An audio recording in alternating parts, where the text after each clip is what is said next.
how do you maintain that love, grace, and mercy aspect when you really are getting fired up? You know what? This is actually a really good question. This is so I don't do anything without talking to God and asking Him. Like this live is a perfect example of it. I had no intention. Hmm. Like I said, I'd never done it before, had no experience, and it just kind of God gave it to me.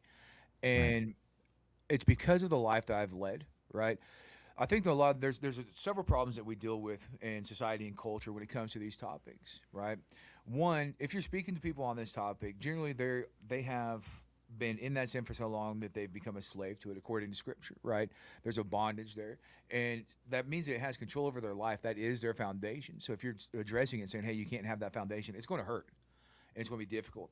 And then we're also dealing with the fact that people that are on the opposite end, right? Christians are constantly getting villainized, just like we were, right? My wife's business took a huge hit for me doing this. So people are mad, right? I don't know that I would necessarily call it a righteous anger as much as self righteous. Sometimes there is righteous anger, I agree.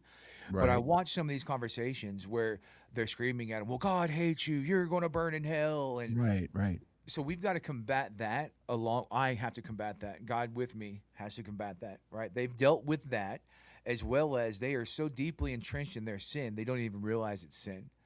It's a difficult conversation. And God put me in a position because of the terrible things that I've done in my life.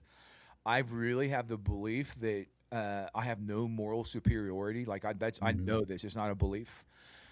Most of the people I talk to, if we're specifically just talking about moral standards, has probably led much more morally superior lives to me. Right? I would say they have a moral superiority over me.